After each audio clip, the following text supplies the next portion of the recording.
Un soir, comme il avait accompagné au théâtre deux jeunes femmes de ses amis, escortées d'ailleurs de leurs époux, il leur offrit après le spectacle de prendre une glace chez Tortoni. Ils étaient entrés depuis quelques minutes quand il s'aperçut qu'un monsieur, assis à une table voisine, regardait avec obstination une de ses voisines. Elle semblait gênée, inquiète, baissait la tête. Enfin, elle dit à son mari: « Voici un homme qui me dévisage. Moi, je ne le connais pas. Le connais-tu » Le mari, qui n'avait rien vu, leva les yeux, mais déclara: « Non, pas du tout. » La jeune femme reprit, moitié souriante, moitié fâchée: « C'est fort gênant. Cet individu me gâte ma glace. » Le mari haussa les épaules. « Bast, tu fais pas attention. S'il fallait s'occuper de tous les insolents qu'on rencontre, on n'en finirait pas. » Mais le vicomte s'était levé brusquement. Il ne pouvait admettre que cet inconnu gâtât une glace qu'il avait offerte. C'était à lui que l'injure s'adressait, puisque c'était par lui et pour lui que ses amis étaient rentrés dans ce café. L'affaire donc ne regardait que lui. Il s'avança vers l'homme et lui dit: « Vous avez, monsieur, une manière de regarder ces dames que je ne puis tolérer. Je vous prie de vouloir bien cesser cette insistance. » L'autre répliqua: « Vous allez me ficher la paix, vous. » Le vicomte déclara, les dents serrées: « Prenez garde, monsieur. Vous allez me forcer à passer la mesure. » Le monsieur ne répondit qu'un mot ordurier qui sonna d'un bout à l'autre du café et fit, comme par l'effet d'un ressort, accomplir à chaque consommateur un mouvement brusque. Tous ceux qui tournaient le dos se retournèrent, tous les autres levèrent la tête. Trois garçons pivotèrent sur leurs talons comme des toupies. Les deux dames du comptoir eurent un sursaut, puis une conversion du torse entier, comme si elles eussent été deux automates obéissant à la même manivelle. Un grand silence s'était fait. Puis, tout à coup, un bruit sec claqua dans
déchirait ces lettres assemblées qui lui paraissaient mystérieuses, pleines de sens confus.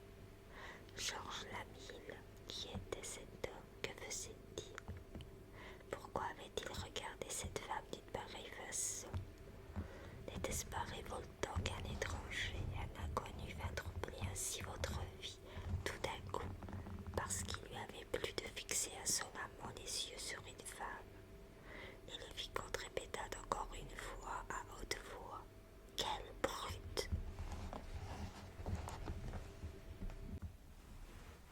Puis il demeura immobile, debout, songeant, le regard toujours planté sur la carte. Une colère s'éveillait en lui contre ce morceau de papier, une colère haineuse où se mêlait un étrange sentiment de malaise. C'était stupide, cette histoire-là. Il prit un canif ouvert sous sa main et le piqua au milieu du nom imprimé, comme s'il eût poignardé quelqu'un. Donc, il fallait se battre. Choisirait-il l'épée ou le pistolet, car il se considérait comme l'insulté? Avec l'épée, il risquait moins, mais avec le pistolet, il avait chance de faire reculer son adversaire. Il est bien rare qu'un duel à l'épée soit mortel, une prudence réciproque empêchant les combattants de se tenir en garde assez près l'un de l'autre pour qu'une pointe entre profondément. Avec le pistolet, il risquait sa vie sérieusement, mais il pouvait aussi se tirer d'affaire avec tous les honneurs de la situation et sans arriver à une rencontre. Il prononça: il faut être ferme, il aura peur. Le son de sa voix le fit tressaillir et il regarda autour de lui. Il se sentait fort nerveux. Il but encore un verre d'eau, puis commença à se dévêtir pour se coucher. Dès qu'il fut au lit, il souffla sa lumière et ferma les yeux. Il pensait: j'ai toute la journée de demain pour m'occuper de mes affaires. Dormons d'abord afin d'être calme. Il avait très chaud dans ses draps, mais il ne pouvait parvenir à s'assoupir. Il se tournait et se retournait, demeurait 5 minutes sur le dos, puis se plaçait sur le côté gauche, puis se roulait sur le côté droit. Il avait encore soif. Il se releva pour boire, puis une inquiétude le saisit. Est-ce que j'aurais peur? Pourquoi son cœur se mettait-il à battre follement à chaque bruit connu de sa chambre? Quand la pendule allait sonner, le petit grincement du ressort qui se dresse lui faisait faire un sursaut.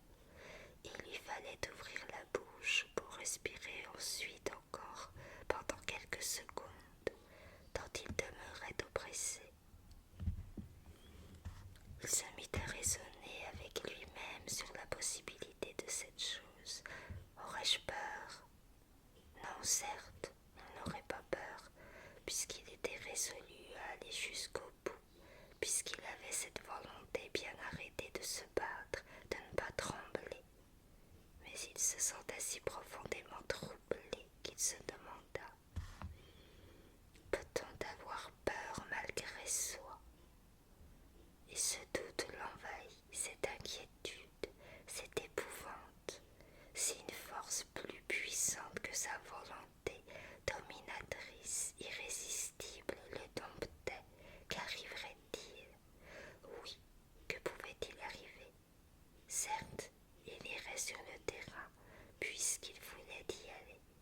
Mais s'il tremblait, mais s'il perdait connaissance, et il songea à sa situation, à sa réputation, à son nom. Et un singulier besoin le prit tout à coup de se relever pour se regarder dans la glace. Il ralluma sa bougie. Quand il aperçut son visage reflété dans le verre poli,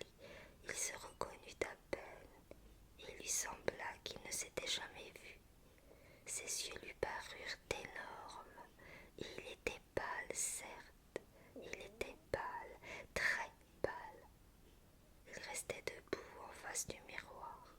Il tira la langue comme pour constater l'état de sa santé, et tout d'un coup cette pensée entra en lui à la façon d'une balle. Après-demain, à cette heure-ci, je serai peut-être mort, et son cœur se mit à battre furieusement. Après-demain, à cette heure-ci, je serai peut-être mort. Cette personne en face de moi, ce moi que je vois dans cette glace ne sera plus. Comment? Me voici, je me regarde, je me sens vivre, et dans 24 heures, je serai couché dans ce lit mort, les yeux fermés, froid, inanimé, disparu. Il se retourna vers la couche, et il se vit distinctement étendu sur le dos dans ces mêmes draps qu'il venait de quitter. Il avait ce visage creux qu'ont les morts et cette mollesse des mains qui ne remueront plus. Alors il eut peur de s'enlier pour ne plus le regarder. Il passa dans son fumoir. Il prit machinalement un cigare, l'alluma et se remit à marcher. Il avait froid. Il alla vers la sonnette pour réveiller son valet de chambre, mais il s'arrêta, la main levée vers le cordon. Cet homme va s'apercevoir que j'ai peur. Et il ne sonna pas. Il fit du feu. Ses mains tremblaient un peu d'un frémissement nerveux quand elle touchait les objets. Sa tête s'égarait, ses pensées troubles devenaient fuyantes, brusques, douloureuses. Une ivresse envahissait son esprit comme s'il eût bu. Et sans cesse, il se demandait: que vais-je faire? Que vais-je devenir? Tout son corps vibrait, parcouru de tressaillements saccadés. Il se releva et, s'approchant de la fenêtre, ouvrit les rideaux. Le jour venait, un jour d'été. Le ciel rose faisait rose la ville, les toits et les murs. Une grande tombée de lumière tendre, pareille à une caresse du soleil levant, enveloppait le monde réveillé. Et avec cette lueur, un espoir gai, rapide, brutal, envahit le cœur du vicomte. Était-il fou de s'être laissé ainsi terrasser par la crainte, avant même que rien fût décidé, avant que ses témoins eussent vu ceux de ce Georges Lamille, avant qu'il sût encore s'il allait seulement se battre? Il fit sa toilette, s'habilla et sortit d'un pas ferme. Il se répétait tout en marchant: il faut que je sois énergique, très énergique. Il faut que je prouve que je n'ai pas peur. Ses témoins, le marquis et le colonel, se mirent à sa disposition et, après lui avoir serré énergiquement les mains, discutèrent les conditions. Le colonel demanda: vous voulez un duel sérieux? Le vicomte répondit: très sérieux. Le marquis reprit: vous tenez au pistolet? Oui. Nous laissez-vous libre de régler le reste. Le vicomte articula d'une voix sèche, saccadée: 20 pas au commandement, en levant l'arme au lieu de la baisser, échange de balles jusqu'à blessure grave.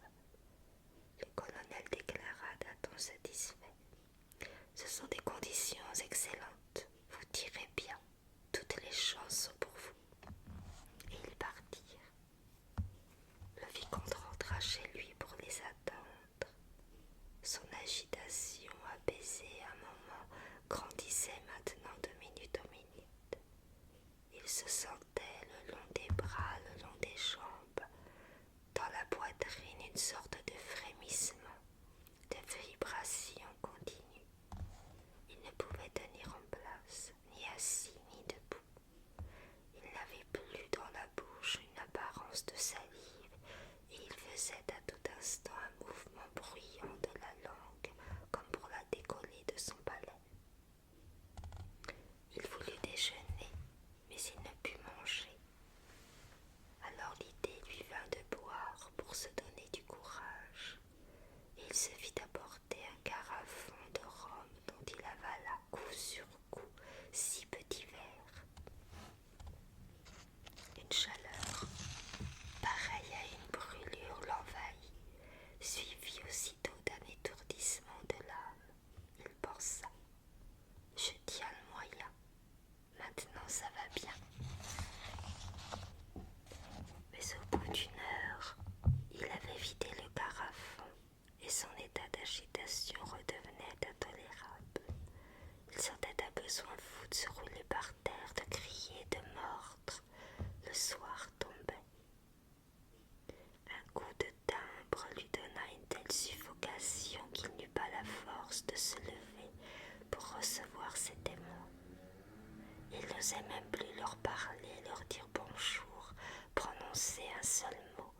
pensée, mais il a cédé presque aussitôt et a tout accepté.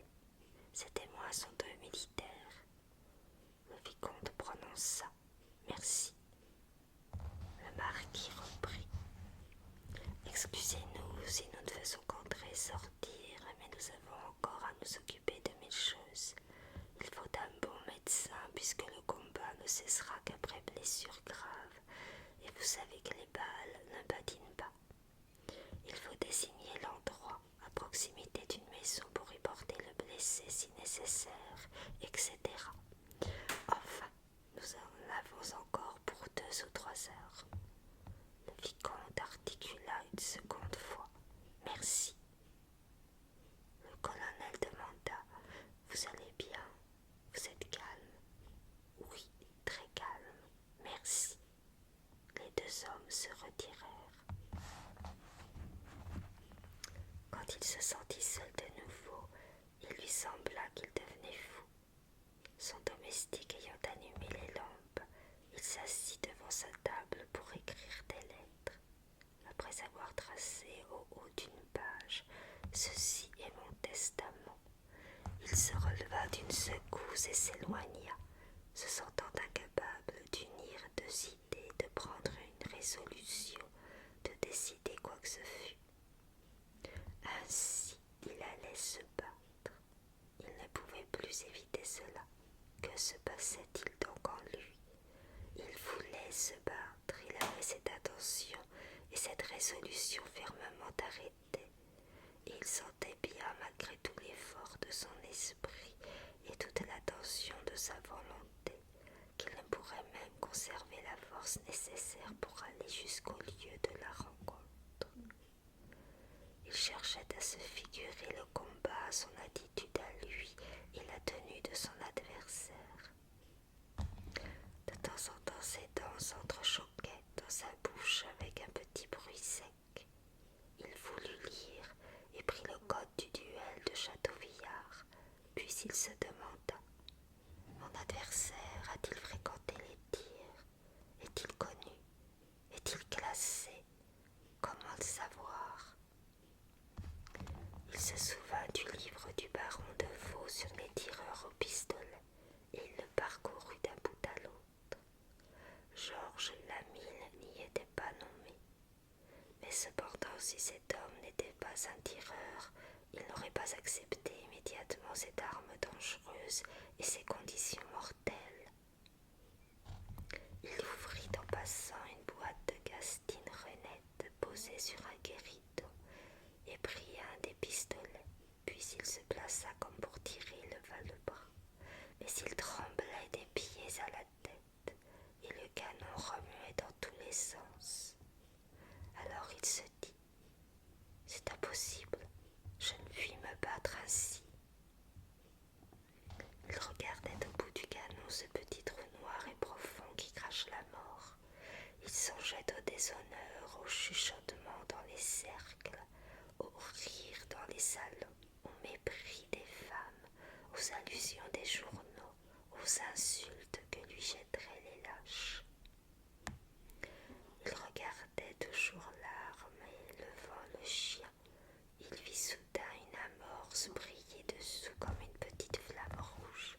Le pistolet était demeuré chargé par hasard, par oubli, et il éprouva de cela une joie confuse, inexplicable. S'il n'avait pas devant l'autre la tenue noble et calme qu'il faut, il serait perdu à tout jamais. Il serait taché, marqué d'un signe d'infamie, chassé du monde. Et cette tenue calme et crâne, il ne l'aurait pas. Il le savait, il le sentait. Pourtant il était brave, puisqu'il voulait se battre. Il était brave, puisque la pensée qui l'effleura ne s'acheva même pas dans son esprit, mais ouvrant la bouche toute grande, il s'enfonça brusquement jusqu'au fond de la gorge le canon de son pistolet et il appuya sur la gâchette. Quand son valet de chambre accourut attiré par la détonation, il le trouva mort sur le dos, éclaboussait le papier blanc sur la table et faisait une grande tache rouge au-dessous de ses 4